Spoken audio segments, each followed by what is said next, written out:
नमस्कार, DD news में आपका स्वागत है। मैं हूं चंद्रशेखर जोशी और आइए सबसे पहले आपको दिखाते हैं इस वक्त की हेडलाइंस। पीएम नरेंद्र मोदी ने अयोध्या में श्री राम जन्मभूमि मंदिर पर किया ध्वजारोहण। कहा, इस युगांतकारी घटना से सदियों के जख्म भर रहे। 2035 तक देश को गुलामी की मानसिकता से मुक्त करने पर जोर।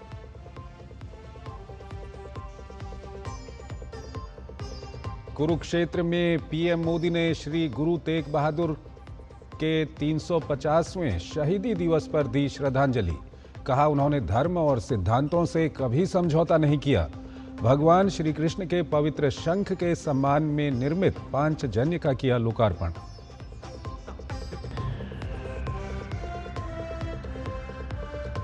एसआईआर के खिलाफ पश्चिम बंगाल में जारी है घमासान। ममता ने निकाली रैली तो बीजेपी नेता शुभेंदु अधिकारी ने चुनाव आयोग को लिखा खत। कहा, राज्य पुलिस को व्यवस्थित रूप से टीएमसी की निजी मिलिशिया में बदला।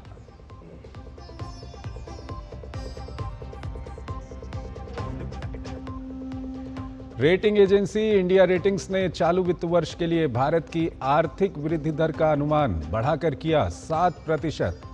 मुख्य आर्थिक सलाहकार वी नागेश्वरन ने कहा, चालू वित्त वर्ष में $4 ट्रिलियन के आंकड़े को पार कर सकती है अर्थव्यवस्था।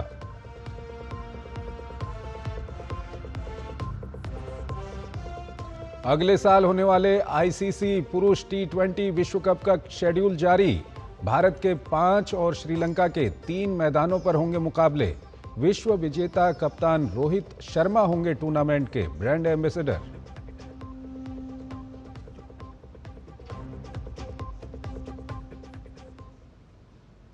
और आइए अब खबरों को विस्तार से देखते हैं। प्रधानमंत्री नरेंद्र मोदी ने वैदिक मंत्रोच्चार के बीच श्री राम मंदिर के शिखर पर केसरिया रंग की ध्वजा को फहराया। ध्वजारोहण का कार्यक्रम विवाह पंचमी के अभिजीत मुहूर्त पर विधि विधान से संपन्न हुआ। धर्म, त्याग और साहस के प्रतीक इसमें 3 मुख्य प्रतीक ओम, सूर्य और कोविदार वृक्ष अंकित हैं। प्रधानमंत्री नरेंद्र मोदी ने पवित्र केसरिया ध्वज को भारतीय सभ्यता के पुनर्जागरण का प्रतीक बताया।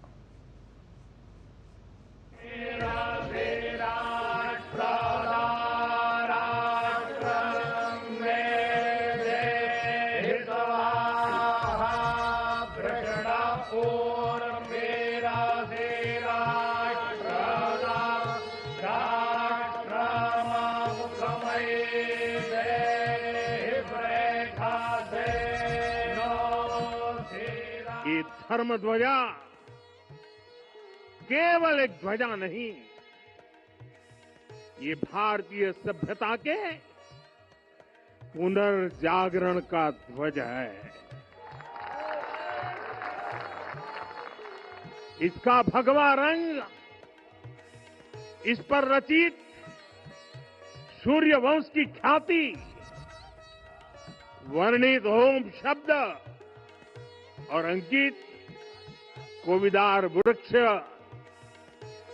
राम राज्य की कीर्ति को प्रतिरूपित करता है। भगवा रंग, सूर्यवंश की ख्याति और कोविदार वृक्ष से अंकित ध्वज संकल्प, सफलता, सदियों से चले आ रहे सपनों का साकार स्वरूप है। और इसका आरोहण विवाह पंचमी के शुभ अवसर पर अभिजीत मुहूर्त में पूरे विधि विधान के साथ संपन्न हुआ। आने वाली पीढ़ियों और सहस्र शताब्दियों तक यह ध्वज प्रभु राम के आदर्शों और सिद्धांतों का जयघोष करेगा। धर्म की ध्वजा भारतीय सभ्यता के पुनर्जागरण का अवसर है, जिसमें कर्तव्य का बोध है और भविष्य की चुनौतियों से निपटने का साहस भी।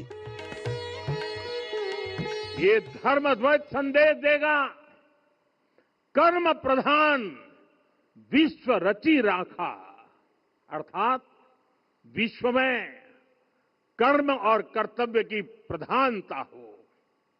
ये धर्म ध्वज कामना करेगा, बैर न विग्रह आस न त्रासा, सुखमय ताही सदा सब आशा।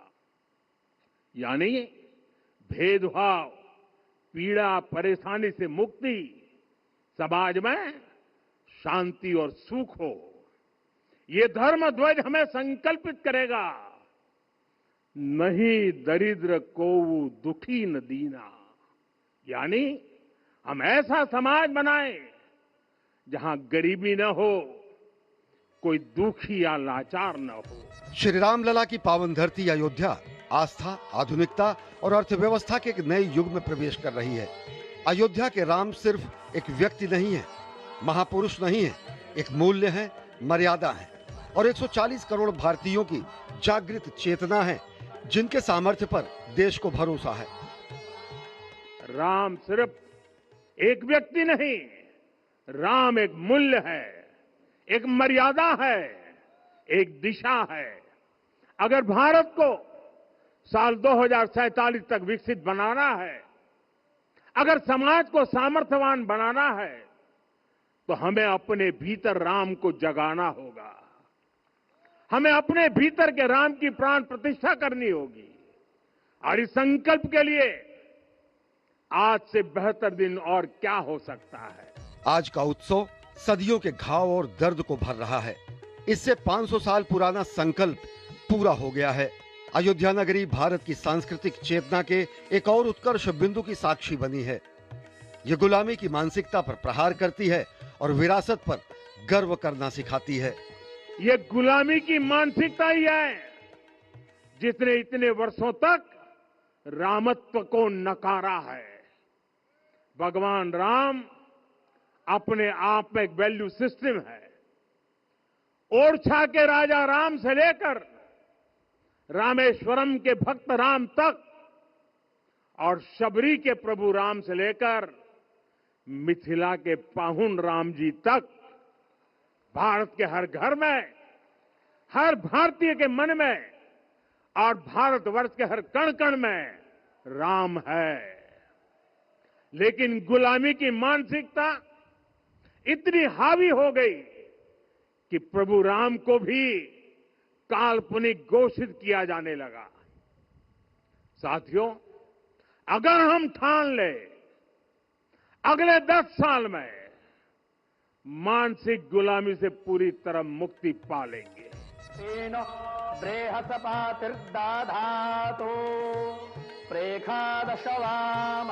अयोध्या रामलला की नगरी है। भगवान राम यहाँ पर अपने भाइयों भरत, लक्ष्मण, शत्रुघ्न और पत्नी सीता और अनन्य भक्त हनुमान के साथ विराजमान हैं।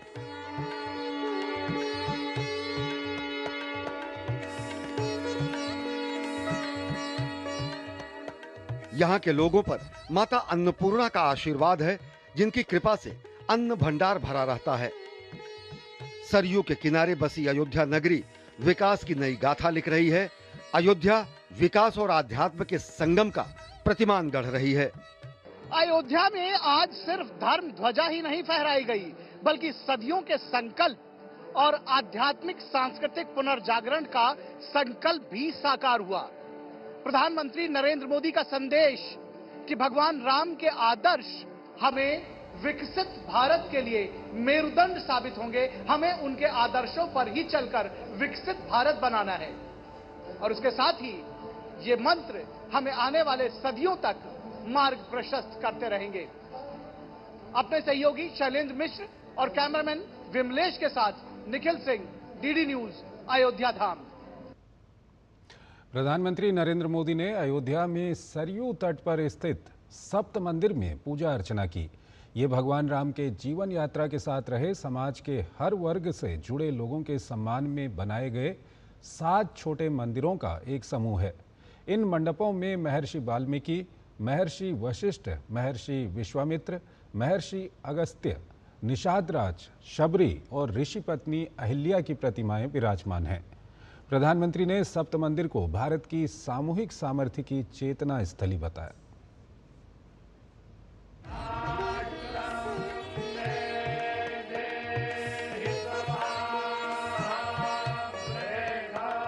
भव्य राम मंदिर के शिखर पर फहराता धर्म, त्याग और साहस का केसरिया पताका सूर्यवंश की उस गाथा का प्रतीक है, जिसके शौर्य, तेज और पराक्रम की ऊर्जा ने युगों युगों से जम्मू द्वीपे, भारत खंडे और आर्यवर्त के स्वाभिमान को झुकने नहीं दिया। इस धर्म ध्वज का वाहक भारत का हर वो वासी है जिसके मन में प्रेम, करुणा और व्यवहार में मानवता बसी है। भगवान राम के जीवन का यही भाव सरयू किनारे बने भव्य मंदिर का शिलालेख है, जिसके एक हिस्से में विराजमान है महर्षि वाल्मीकि,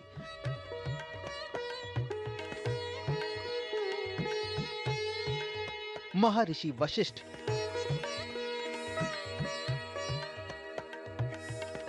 महर्षि विश्वामित्र, महर्षि अगस्त्य,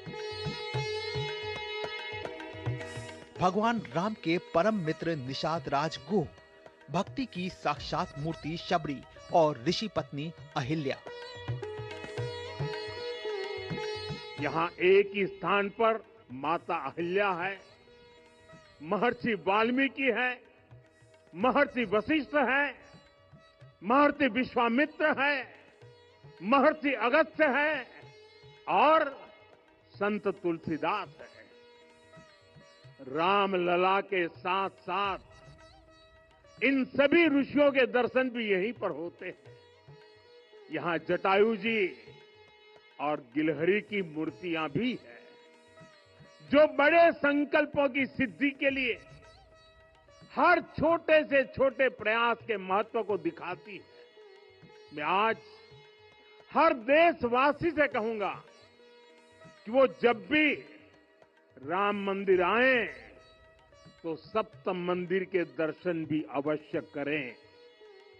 ये मंदिर हमारी आस्था के साथ साथ मित्रता, कर्तव्य और सामाजिक सद्भाव के मूल्यों को भी शक्ति देते हैं। त्याग, बलिदान और संघर्ष की नींव पर खड़ा भव्य राम मंदिर समाज के प्रत्येक वर्ग के अर्पण और तर्पण का संकल्प है। इसकी भव्यता से सिर्फ नया इतिहास ही नहीं रचा गया, बल्कि इतिहास को दोहराया भी गया। इसके जरिए बताया गया कि जिस तरह गिलहरी से लेकर वानर और केवट से लेकर वनवासी भगवान राम की विजय का माध्यम बने, उसी तरह समाज के हर वर्ग और समुदाय के लोगों ने बिना किसी राग या द्वेष के इसमें अपनी आहुति प्रदान की। हम सब जानते हैं, हमारे राम भेद से नहीं, भाव से जुड़ते हैं। उनके लिए व्यक्ति का कुल नहीं, उसकी भक्ति महत्वपूर्ण है। उन्हें वंश नहीं, मूल्य प्रिय है। उन्हें शक्ति नहीं, सहयोग महान लगता है। आज हम भी उसी भावना से आगे बढ़ रहे हैं। पिछले 11 वर्षों में महिला, दलित, पिछड़े, अति पिछड़े, आदिवासी, वंचित, किसान, श्रमिक, युवा, हर वर्ग को विकास के केंद्र में रखा गया है। भगवान श्री राम को तेज में सूर्य, क्षमा में पृथ्वी, बुद्धि में बृहस्पति और यश में इंद्र के समान माना गया है। श्री राम का ये चरित्र सबसे अधिक जिस केंद्र बिंदु पर घूमता है वो है सत्य पर अडिग रहना। इसलिए वे संपूर्ण भी हैं और समावेशी भी।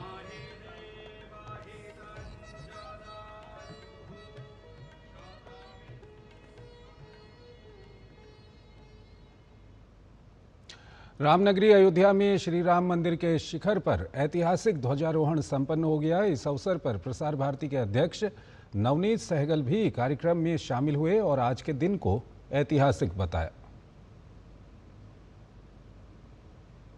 बहुत अच्छा में लग रहा है। मैं यहाँ जिलाधिकारी रहा हूँ तो हमने रामलला को जब टेंट में देखते थे तो ये होता था कि एक मंदिर कब बनेगा। मंदिर बना है, आज ध्वजारोहण भी हो गया, मंदिर की सभी व्यवस्थाएं पूर्ण हुई। सनातन के लिए एक बहुत बड़ा दिन है और सब हर एक भारतवासी के लिए ये एक संतोष का दिन है। अयोध्या राम मंदिर के धर्म ध्वजारोहण कार्यक्रम में साधु संतों के साथ कई गणमान्य शामिल हुए। इस मौके पर हनुमानगढ़ के महंत राजू दास और जाने माने गायक उदित नारायण भी मौजूद रहे। सभी ने इस पल को ऐतिहासिक बताया। राम जन्मभूमि पर आज भगवा ध्वज लहरा गया और इसी के साथ मंदिर निर्माण के समस्त कार्य पूर्ण हो गए। अब यह ध्वजा बता रही है त्रेता युग में जो आभा थी, जो राम राज्य की पताका थी, वह अयोध्या में फहर रही है। मन बहुत हर्षित है। शतकों तक जिस पल की प्रतीक्षा थी, आज वह पल परिपूर्ण हुआ है, उसका दर्शन प्राप्त हुआ है। हमारे भारत के यशस्वी प्रधानमंत्री ने जब वो ध्वजारोहण कराया तो ऐसा लगा कि भगवान 14 वर्ष के बाद आए और आज अपने स्वर्ण सिंहासन पर आरूढ़ हुए। ऐसी कल्पना, ऐसा दृश्य, ऐसा मनोरम क्षण हम सभी को देखने को मिला। आज हम सब धन्य हैं, वो अयोध्या धन्य है। जब इस राम मंदिर के शिखर पर भगवा ध्वज लहरा रहा है तो पूरे दुनिया में अमन और चैन और शांति का ये मुख्य भगवा ध्वज है। हम सब अभिभूत हैं और साथ ही साथ एक भविष्य को लेके भी दिमाग में जिस तरह से आदरणीय प्रधानमंत्री जी ने संकल्प व्यक्त किया है कि राम मंदिर भारतीय संस्कृति का पूरे दुनिया में जय घोष है। हम सब अयोध्यावासी कहीं न कहीं उस बात से प्रेरित हैं। आनंद का भी क्षण है और अगली चुनौतियों के लिए संकल्पबद्ध होने का भी क्षण है। हम सब अभिभूत हैं। राम मंदिर की यह ध्वजा पताका पूरी दुनिया में भारतीय संस्कृति की ध्वजा पताका बन के लहराएगी, इसी शुभकामना के साथ हम लोग दर्शन कर रहे हैं। ये तो ऐतिहासिक पल है। इससे खुशी की बात क्या होगी कि प्रभु श्री राम मंदिर ध्वजारोहण की शुभकामनाएं आप सब लोगों को, और मुझे भी इस ऐतिहासिक पल में आने का सौभाग्य प्राप्त हुआ। बहुत खुश हूँ। धन्यवाद डीडी न्यूज से बात करने के लिए। तो बेहद ही खुशी का पल है ये, और समस्त लोग जो यहाँ आए हैं अभिभूत हैं खुशी के मारे। इस ऐतिहासिक दिन को आत्मसात किया है उन्होंने और बहुत ही ज्यादा खुश हैं। कैमरामैन रामजी वाजपेयी के साथ विकास सिंह, डीडी न्यूज, अयोध्या। अयोध्या में बने भव्य श्री राम जन्मभूमि मंदिर के शिखर पर केसरिया झंडा लहरा गया। वहीं इसी को लेकर एक गाना भी जारी किया गया है। आइए सुनते हैं भक्ति से भरा ये गीत।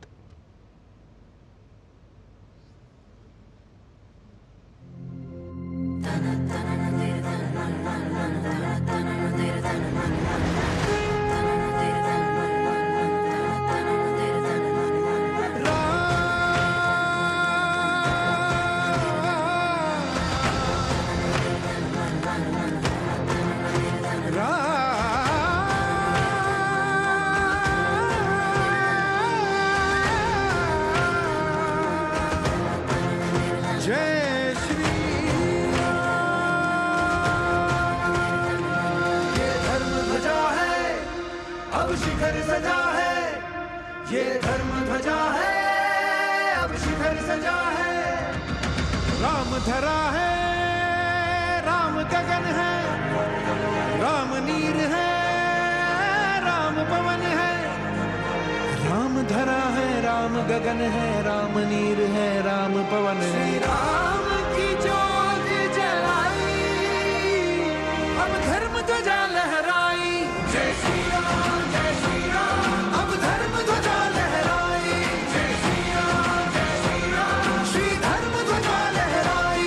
जय श्री राम, जय श्री राम, अब धर्म ध्वजा लहराई। जय श्री राम, जय श्री राम, श्री धर्म ध्वजा लहराई।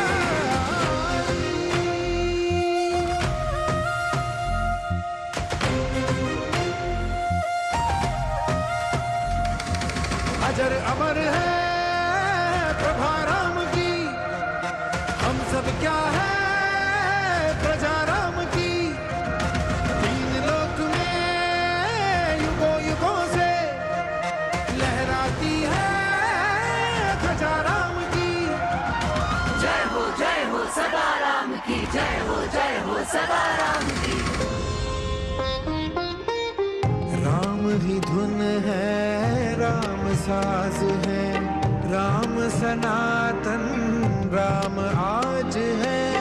राम नाम को मन में ले, श्री राम से प्रीत लगाई। अब धर्म ध्वजा लहराई। जय श्री राम, जय श्री राम, श्री धर्म ध्वजा लहराई। जय श्री राम, जय श्री राम, अब धर्म ध्वजा लहराई। जय श्री राम, जय श्री राम, अब धर्म ध्वजा लहराई।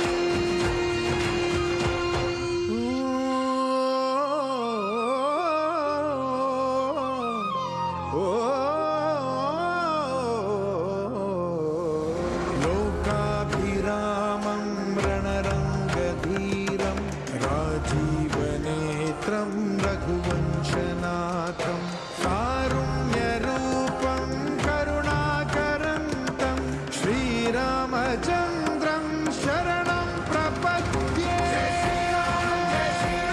अब धर्म ध्वजा लहराई, जय श्री राम श्री धर्म ध्वजा लहराई, जय श्री राम अब धर्म ध्वजा लहराई, जय श्री राम श्री धर्म ध्वजा लहराई।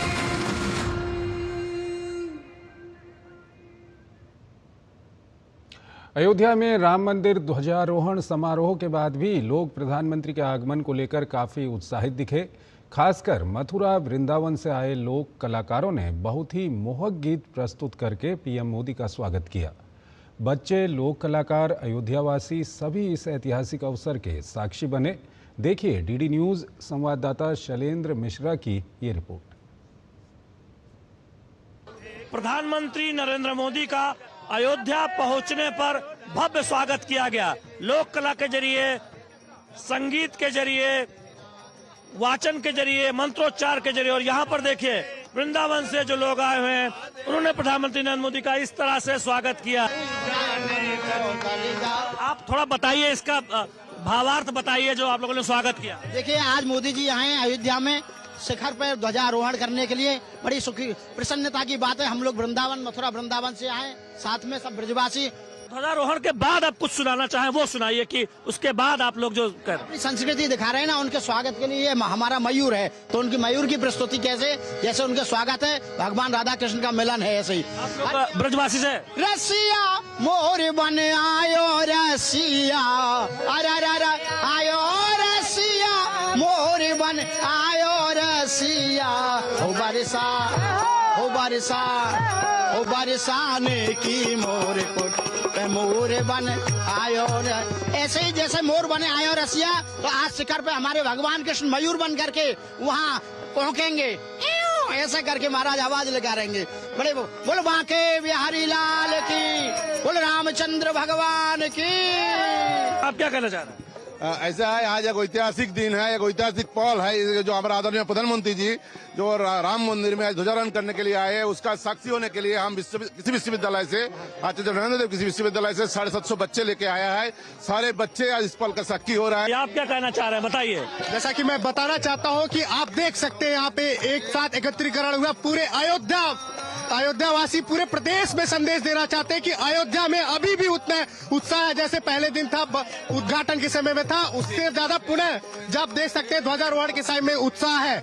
हम यहाँ देना चाहते हैं, अयोध्या से आई आवाज, जय श्री राम, जय श्री राम। सनातन संस्कृति के दर्शन है, ब्रज के दर्शन है, और अद्भुत अयोध्या है, अद्भुत अयोध्यावासी है, अद्भुत अवध के वासी है। और ये दिखता है अयोध्या में जब प्रधानमंत्री नरेंद्र मोदी आज पहुंचे अयोध्या और ध्वजारोहण कार्यक्रम संपन्न हुआ, उसके बाद भी इस तरह का उत्साह अयोध्या में दिखाई दे रहा है। कैमरामैन आनंद कश्यप के साथ शैलेंद्र मिश्र, डीडी न्यूज, अयोध्या। प्रधानमंत्री नरेंद्र मोदी ने हरियाणा के कुरुक्षेत्र में भगवान श्री कृष्ण के पवित्र शंख के सम्मान में नवनिर्मित पंचजन्य का लोकार्पण किया। पीएम ने महाभारत अनुभव केंद्र का भी अवलोकन किया। ये एक गहन अनुभवात्मक केंद्र है जहां महाभारत के महत्वपूर्ण प्रसंगों को प्रदर्शित किया गया है। ये केंद्र महाभारत के सांस्कृतिक और आध्यात्मिक महत्व को दर्शाता है।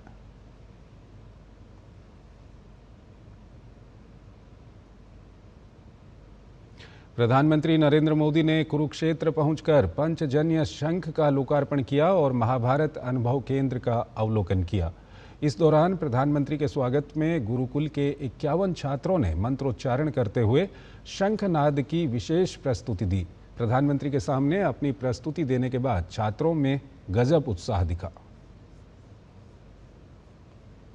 प्रधानमंत्री नरेंद्र मोदी आज कुरुक्षेत्र के दौरे पर आए थे और आज जब यहाँ महाभारत अनुभव केंद्र में पहुंचे तो यहाँ आकर सबसे पहले उन्होंने ये पंचजन्य शंख का उद्घाटन किया, लोकार्पण किया। आप देख सकते हैं कितना अद्भुत है ये पंचजन्य शंख। ये शंख भगवान श्री कृष्ण का जो शंख है उसकी स्मृति में बनाया गया है। आप देखिए ये 5 धातुओं से मिलकर बना होता है। इस शंख की ये सबसे बड़ी खूबी होती है। कहा जाता है कि भगवान श्री कृष्ण का ये शंख है और महाभारत में भगवान श्री कृष्ण ने इसी शंख से विजय उद्घोष किया था। तो आप देखिए यहाँ ये अभी आप देख सकते हैं पंचजन्य का अनावरण श्री नरेंद्र मोदी प्रधानमंत्री के कर कमलों से संपन्न हुआ। कुरुक्षेत्र गुरुकुल के जो छात्र थे उन्होंने प्रधानमंत्री के स्वागत में मंत्रोच्चारण से उनका स्वागत किया, साथ ही में शंख का वादन किया। और उस वक्त जो माहौल था, जो सारा वातावरण यहाँ महाभारत अनुभव केंद्र का था, उसे सिर्फ महसूस किया जा सकता था, अनुभव किया जा सकता था इन बच्चों की। गुरुकुल के ये कुरुक्षेत्र के गुरुकुल के ये बच्चे हैं, आप इनके चेहरे को देख सकते हैं। इनके चेहरे पर जो खुशी है, जो उत्साह है, उसको हम शायद शब्दों में बयां ना कर पाए। हम सिर्फ इनसे पूछना चाहेंगे कैसा महसूस हो रहा है।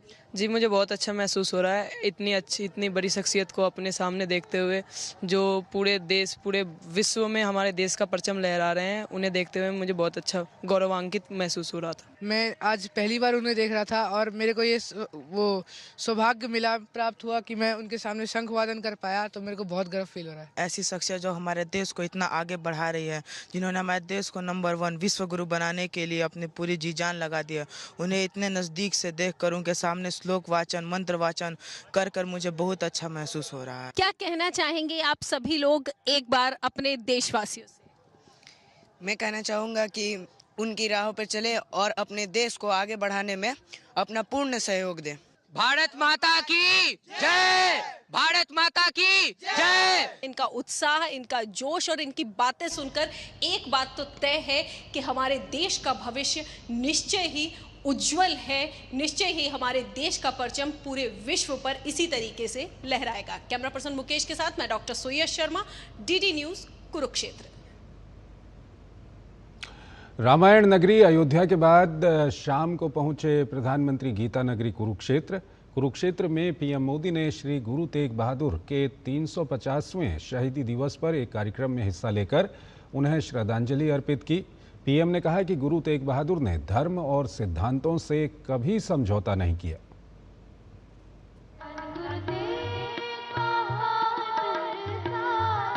सिखों के 9वें गुरु श्री गुरु तेग बहादुर जी के 350वें शहीदी दिवस पर हरियाणा के कुरुक्षेत्र में विशेष कार्यक्रम। प्रधानमंत्री नरेंद्र मोदी इस कार्यक्रम का हिस्सा बने।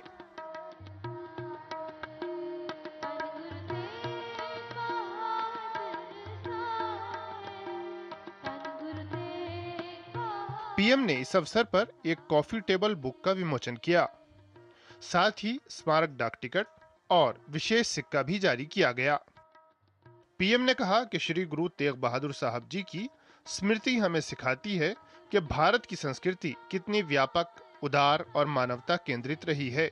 मुगल आक्रांताओं के उस काल में गुरु साहब ने वीरता का आदर्श स्थापित किया। धर्म का तिलक सुरक्षित रहे, लोगों की आस्था पर अत्याचार न हो, इसके लिए गुरु साहिब ने सब कुछ न्यौछावर कर दिया। साथियों, आज गुरु साहब की इसी बलिदान भूमि के रूप में आज दिल्ली का शीशगंज गुरुद्वारा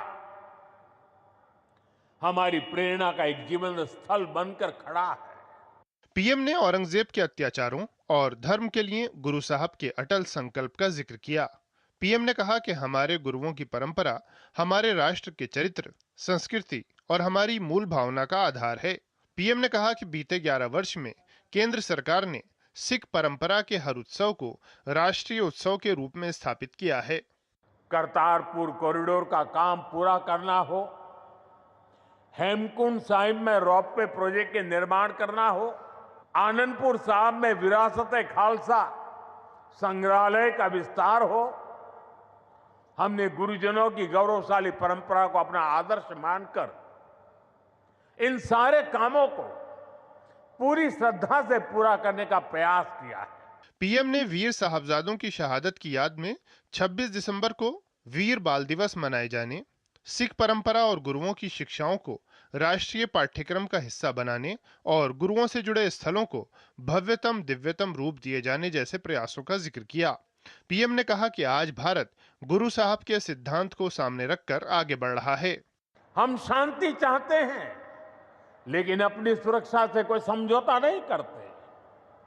ऑपरेशन सिंदूर इसका सबसे बड़ा उदाहरण है। पूरे विश्व ने देखा है, नया भारत न डरता है, न रुकता है और न आतंकवाद के खिलाफ झुकता है। समाज सुधार के लिए गुरु साहब के संदेश से प्रेरणा लेने का आह्वान करते हुए पीएम ने लोगों से नशे के खिलाफ एकजुटता से लड़ाई लड़ने की अपील की। पीएम ने गुरु साहब के जीवन और त्याग को बहुत बड़ी प्रेरणा बताया। श्री गुरु तेग बहादुर सिंह जी के 350वें शहीदी दिवस के उपलक्ष्य में भारत सरकार 1 वर्ष तक चलने वाले कार्यक्रम आयोजित कर रही है। इसके तहत देश भर में कार्यक्रम आयोजित किए जा रहे हैं। दिल्ली स्थित लाल किले में ऐतिहासिक कीर्तन दरबार और उसमें केंद्रीय संस्कृति मंत्रालय द्वारा विशेष रूप से तैयार लाइट एंड साउंड शो ऐसे विशेष आयोजन रहे। महाराष्ट्र में नांदेड़, नागपुर और खारघर सहित राज्य भर के कार्यक्रमों के लिए 95.35 करोड़ रुपए आवंटित किए गए। वहीं भारतीय रेलवे ने भी स्टेशनों पर श्री गुरु तेग बहादुर जी के पवित्र संदेशों को प्रदर्शित किया। Bureau report, DD news.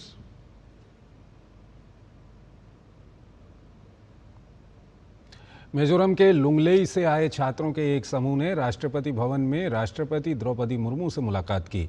छात्रों के समूह ने राष्ट्रीय एकता यात्रा के तहत राष्ट्रपति भवन का दौरा किया।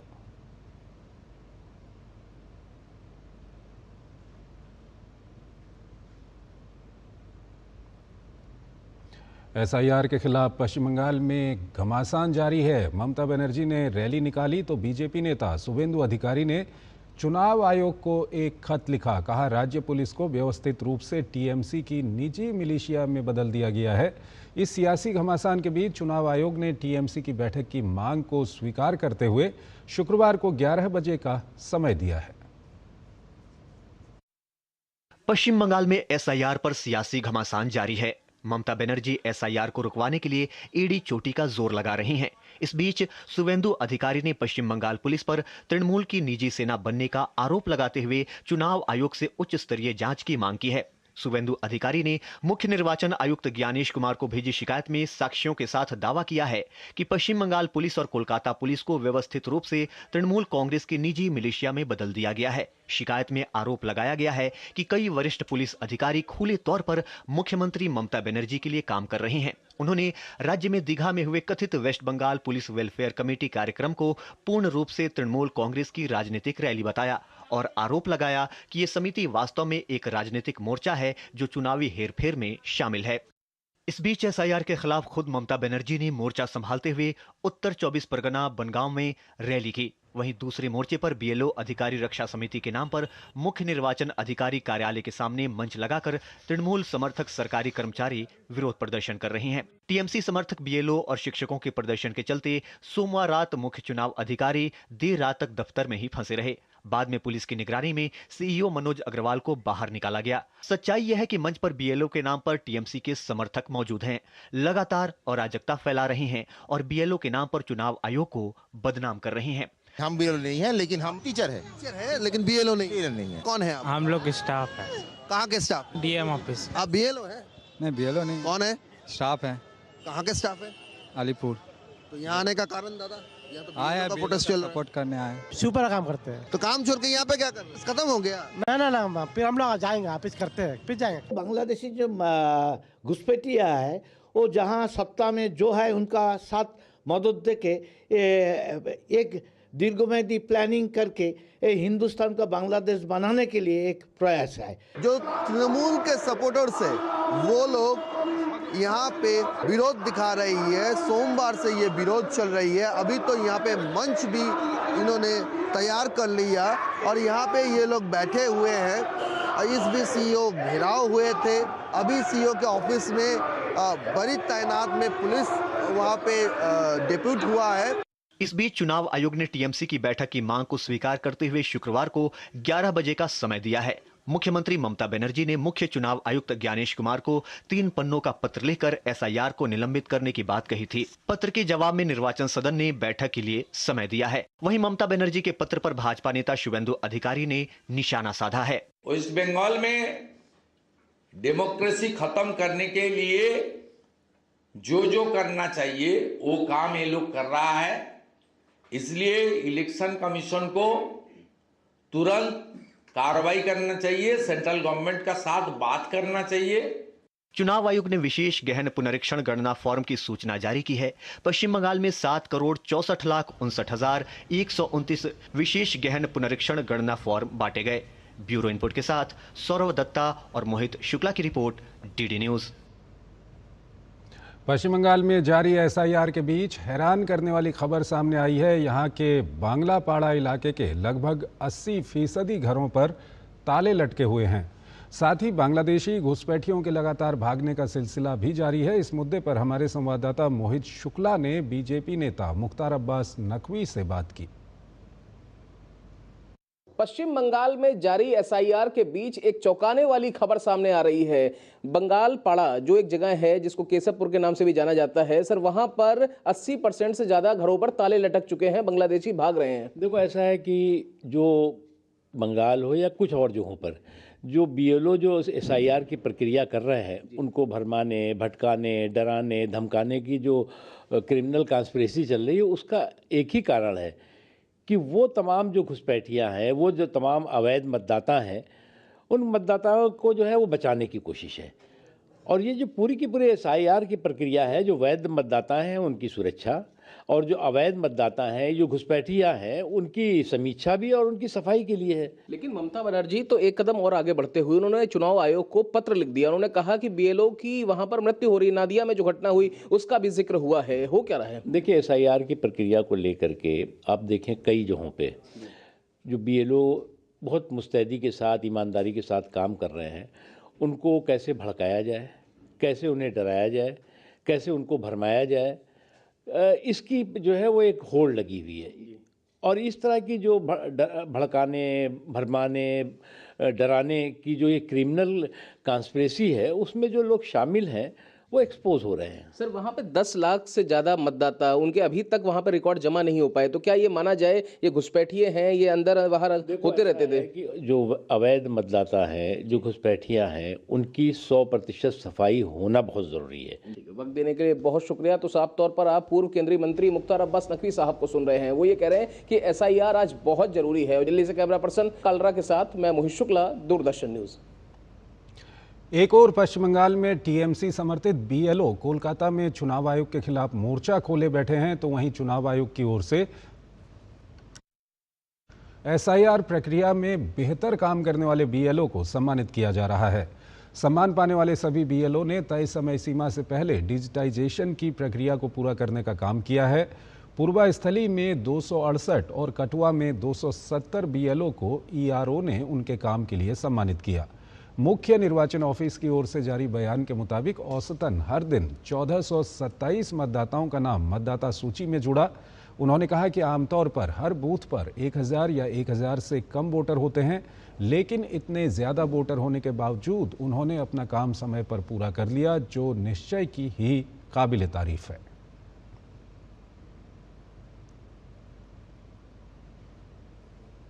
कर्नाटक में मुख्यमंत्री की कुर्सी को लेकर सत्ता संघर्ष तो खुलकर पहले ही सामने आ गया था। अब खींचतान दोनों पक्षों की ओर से जारी है। विधायकों के जरिए दबाव बनाया जा रहा है। राज्य से लेकर दिल्ली तक बैठकें भी जारी हैं। कहा जा रहा है कि हाईकमान फैसला करेगा, तो बना हुआ है सवाल कि कौन बनेगा मुख्यमंत्री, सिद्धारमैया या डीके शिवकुमार। कर्नाटक में सत्ता संघर्ष, मुख्यमंत्री कुर्सी को लेकर ठनी। कौन बनेगा मुख्यमंत्री, सिद्धारमैया या डीके शिवकुमार? कर्नाटक में सत्ता परिवर्तन का संघर्ष अब सड़कों पर आ गया है। कर्नाटक के उप मुख्यमंत्री डीके शिवकुमार को मुख्यमंत्री बनाने के लिए उनके समर्थकों ने चामराजनगर के मंदिर में पूजा अर्चना की और डीके शिवकुमार के लिए नारे लगाए। उप मुख्यमंत्री डीके शिवकुमार ने बेंगलुरु में कांग्रेस के राष्ट्रीय अध्यक्ष मल्लिकार्जुन खड़गे से मुलाकात की। ये मुलाकात तब हुई जब पार्टी चीफ दिल्ली के लिए रवाना होने वाले थे। इस बैठक के बाद दोनों एक ही कार में एयरपोर्ट के लिए निकल गए। इस विवाद के निपटारे के लिए कांग्रेस अध्यक्ष मल्लिकार्जुन खड़गे बेंगलुरु पहुंचे थे, जहां वो कांग्रेस के वरिष्ठ नेताओं से मिलकर दिल्ली लौट आए हैं। वहीं मुख्यमंत्री सिद्धारमैया का कहना है कि पार्टी आलाकमान जो भी फैसला करेगा उसका वो पालन करेंगे। Whatever they want to say, let them say to the High Command. Ultimately, to put a full stop to this confusion, the High Command has to take a decision. मुझे इस मामले के बारे में नहीं पता। यह हम 5-6 लोगों के बीच का सीक्रेट मामला है। सीएम एक सीनियर लीडर हैं, हमारी पार्टी की एसेट है। वह 7.5 साल से सीएम के तौर पर पावर में हैं। उन्होंने विपक्ष के लीडर के तौर पर कड़ी मेहनत की है। हम सभी को मिलकर 2028 और 2029 के चुनावों के गोल पर फोकस करना चाहिए। इस बीच भाजपा ने कांग्रेस के अंदर जारी कलह पर तीखी प्रतिक्रिया व्यक्त करते हुए कहा कि इससे राज्य के लोगों को परेशानी हो रही है। पूर्व केंद्रीय मंत्री डीवी सदानंद गौड़ा ने कहा कि सीएम और डिप्टी सीएम के बीच जारी रस्साकशी राज्य के हित में नहीं है। The farmers are facing so much problems across the state. Nobody is coming to their rescue. The infight in Congress has created such a confusion in the state administration. Ordinary man is not able to get any government benefits. Karnataka में सत्ता संघर्ष की मुख्य वजह एक कथित समझौता बताया जा रहा है, जिसमें 2023 में सिद्धारमैया और डीके शिवकुमार के बीच एक सत्ता साझाकरण समझौते का हवाला दिया जा रहा है। कर्नाटक में कांग्रेस सरकार के 2.5 साल पूरे हो चुके हैं और अब डीके शिवकुमार के समर्थक विधायक समझौते के आधार पर सत्ता परिवर्तन की मांग कर रहे हैं। ब्यूरो इनपुट के साथ ज्योति दफेदार की रिपोर्ट, टीडी न्यूज। रक्षा मंत्री राजनाथ सिंह दिल्ली में भारतीय नौसेना के नौसेना नवाचार और स्वदेशीकरण संगठन सेमिनार में शामिल हुए। कार्यक्रम को संबोधित करते हुए उन्होंने कहा कि हम जानते हैं कि आइडिया कहीं से भी आ सकते हैं, आइडिया को केवल एक विजन चाहिए। रक्षा मंत्री ने कहा कि आज हमारे देश में भारतीयकरण आंदोलन चल रहा है, यह आपकी मेहनत का फल है। रक्षा के क्षेत्र में भारत केवल खरीदार नहीं बल्कि बिल्डर, क्रिएटर और लीडर भी है। आइडियाज कहीं से भी आ सकते हैं। किसी आइडिया को बिल्ड होने के लिए किसी बड़ी बिल्डिंग की जरूरत नहीं होती है। आइडिया को सिर्फ एक विजन चाहिए और एक डिटर्मिनेशन चाहिए, और वही विजन आप सब लेकर यहां आए हैं। आज देश में इंडिजिनाइजेशन का जो मूवमेंट चल रहा है वह सिर्फ साथियों पॉलिसी का परिणाम नहीं है, वह आपकी मेहनत का आउटकम है। आप सब ने अपने प्रोटोटाइप्स, अपने सॉल्यूशंस, अपने इनोवेशंस के थ्रू यह साबित कर दिया है कि डिफेंस सेक्टर में भारत सिर्फ बायर नहीं है बल्कि बिल्डर भी है, क्रिएटर भी है और लीडर भी है। केंद्रीय वाणिज्य एवं उद्योग मंत्री पीयूष गोयल ने बोर्ड ऑफ ट्रेड की बैठक के बाद कहा कि बैठक में 24 राज्यों ने भाग लिया और 9 राज्यों के मंत्री मौजूद रहे। गोयल के अनुसार वैश्विक चुनौतियों के बावजूद भारत दुनिया की शाइनिंग स्टार अर्थव्यवस्था बना हुआ है। उन्होंने बताया कि यूरोपीय संघ द्वारा 102 समुद्री इकाइयों को मंजूरी मिलने से पिछले 3 महीनों में समुद्री उत्पादों के निर्यात में उल्लेखनीय बढ़ोतरी हुई है। भारत यूरोपीय संघ, New Zealand, Oman, Chile, Peru, Canada सहित कई देशों के साथ मुक्त व्यापार समझौतों की वार्ताओं को गति दे रहा है। रूस नेतृत्व वाले यूरेशियन इकोनॉमिक यूनियन के साथ बातचीत मंगलवार से शुरू होगी। गोयल ने कहा कि इजराइल के साथ शुरुआती एफटीए पर प्रगति हो रही है। राज्यों ने लंबित व्यापार समझौतों के शीघ्र क्रियान्वयन की मांग की ताकि उद्योग सीधे लाभ उठा सकें। Given the challenging circumstances across the world, India continues to be a shining star towards the various free trade agreements under negotiation, whether it is with the EU and US, whether it is with New Zealand and Oman, whether it is with Peru and Chile, whether it is the impending discussions that we are going to launch for a comprehensive economic partnership with Canada. Bhutan में सफल प्रदर्शन के बाद भगवान बुद्ध के पवित्र अवशेषों को भूटान से भारत वापस लाया गया है। केंद्रीय अल्पसंख्यक मामलों और संसदीय मामलों के मंत्री किरण रिजिजू खुद सम्मान के साथ भगवान बुद्ध के पवित्र अवशेषों को लेने पहुंचे थे। भगवान बुद्ध के इन पवित्र अवशेषों को 8 नवंबर 2025 से भूटान में सार्वजनिक प्रदर्शनी के लिए रखा गया था। भूटान में प्रदर्शनी के दौरान वहां के हजारों श्रद्धालुओं ने इनके दर्शन किए। समारोह के समापन के दौरान भूटान के गृह मंत्री ने पवित्र अवशेषों को भूटान लाने और उनके प्रदर्शन को एक और हफ्ते के लिए बढ़ाने के लिए प्रधानमंत्री नरेंद्र मोदी और भारत सरकार को धन्यवाद भी दिया।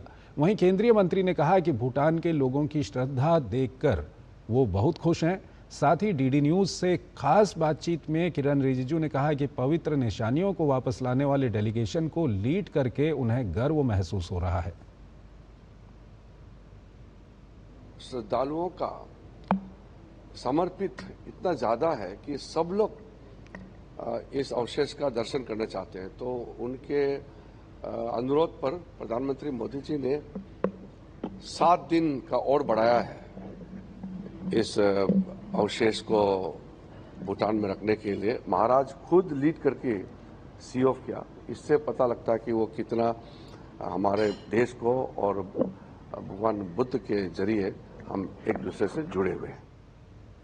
छत्तीसगढ़ के मुख्यमंत्री विष्णुदेव साय ने नई दिल्ली में रेल मंत्री अश्विनी वैष्णव से मुलाकात की। इस मुलाकात के दौरान छत्तीसगढ़ में रेलवे से संबंधित विभिन्न महत्वपूर्ण विषयों, रेल सुविधाओं के विस्तार, नए रेल प्रोजेक्ट्स की प्रगति और प्रगतिरत परियोजनाओं की पूर्णता के संबंध में विस्तृत और सार्थक चर्चा हुई। मुख्यमंत्री विष्णुदेव साय ने रेल मंत्री से स्वीकृत परियोजनाओं को समयबद्ध रूप से पूरा किए जाने का आग्रह किया ताकि नागरिकों, उद्योगों और व्यापारियों को बेहतर परिवहन सुविधाएं मिल सकें। रेल मंत्री अश्विनी वैष्णव ने कहा कि रेलवे मंत्रालय छत्तीसगढ़ में कनेक्टिविटी को बेहतर बनाने के लिए प्रतिबद्ध है। महाराष्ट्र में लोकल बॉडी चुनावों को लेकर ओबीसी आरक्षण पर दायर याचिकाओं की सुनवाई के दौरान सुप्रीम कोर्ट की बेंच ने कहा कि चुनाव प्रक्रिया जारी रहने दी जाएगी। कोर्ट ने स्पष्ट किया कि जिन सीटों पर चुनाव पहले ही नोटिफाई हो चुके हैं वहां 50% से अधिक आरक्षण उसकी चल रही कार्यवाही के अधीन माना जाएगा, जबकि जिन सीटों पर नोटिफिकेशन बाकी है वहां कुल आरक्षण 50% की सीमा पार नहीं कर सकता। इस बीच महाराष्ट्र के मुख्यमंत्री देवेंद्र फडणवीस ने कहा कि सर्वोच्च न्यायालय ने इस विषय पर सकारात्मक टिप्पणी की है। न्यायालय ने ये भी संकेत दिए हैं कि इस विषय से जुड़े पहले के फैसलों पर भी संज्ञान लिया जाएगा। क्योंकि ये मामला अभी सर्वोच्च न्यायालय के विचाराधीन है, इसलिए इस विषय पर ज्यादा टिप्पणी नहीं करूंगा।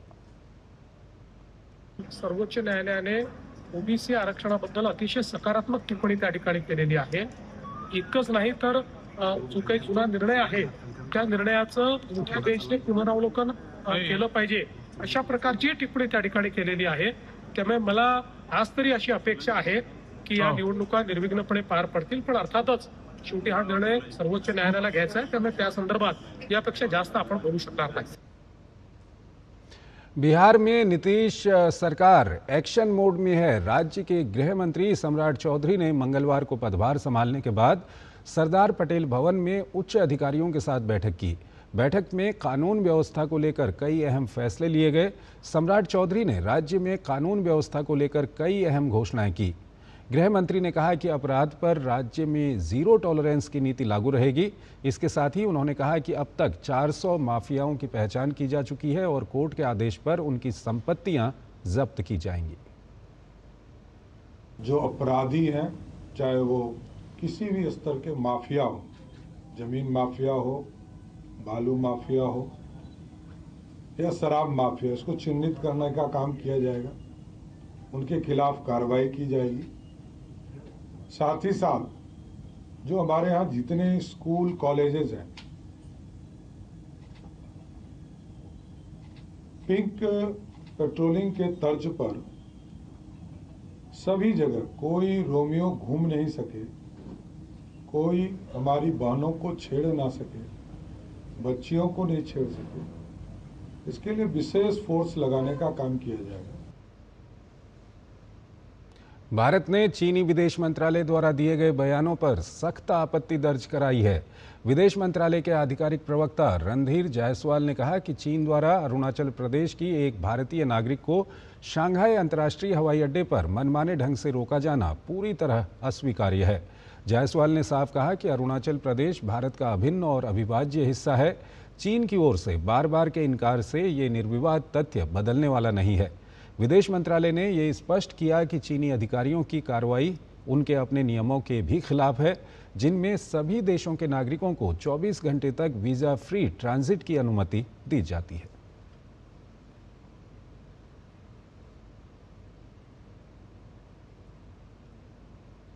दिल्ली में चल रहे अंतर्राष्ट्रीय व्यापार मेले में हर दिन काफी संख्या में दर्शक पहुंच रहे हैं।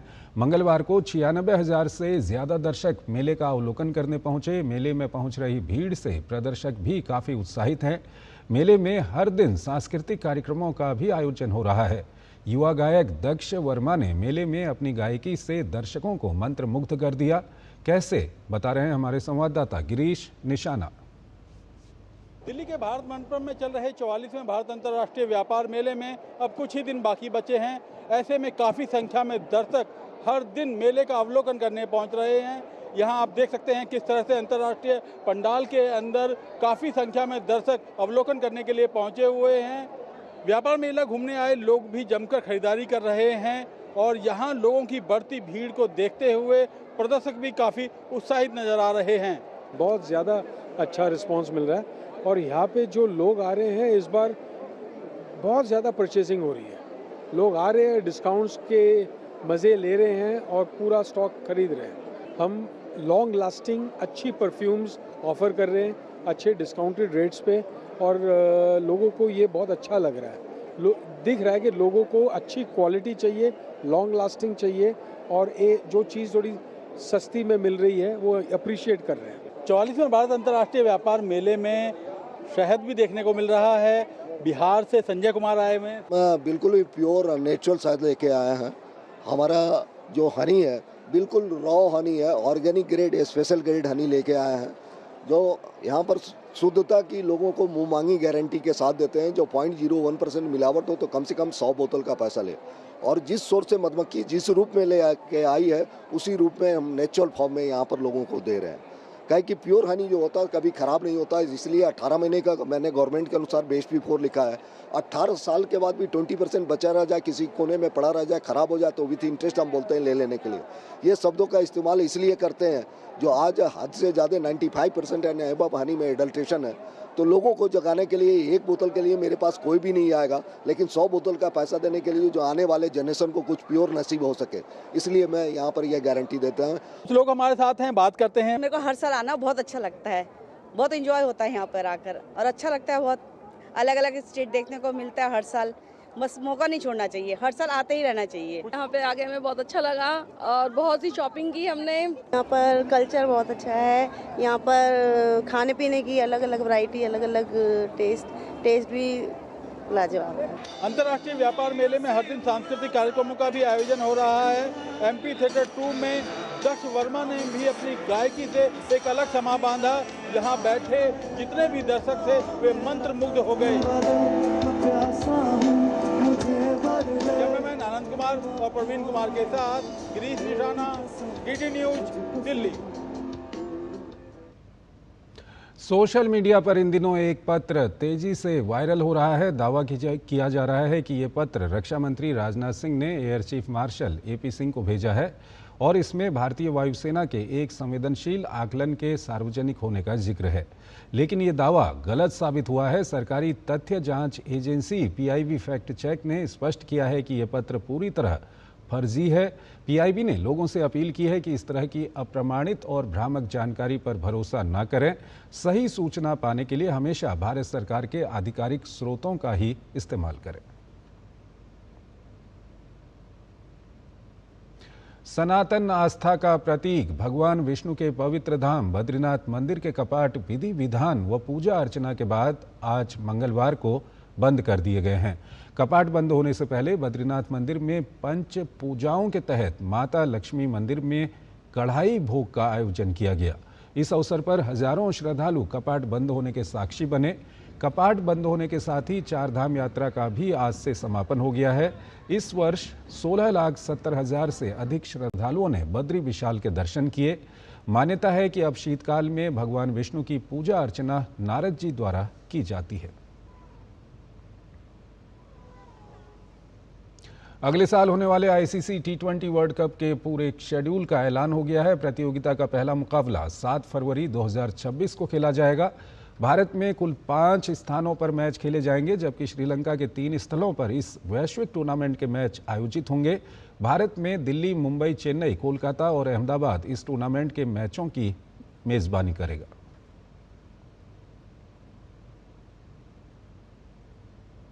गुवाहाटी में खेले जा रहे दूसरे टेस्ट मैच के चौथे दिन दक्षिण अफ्रीका ने भारत के सामने जीत के लिए 549 रन का विशाल लक्ष्य रखा है।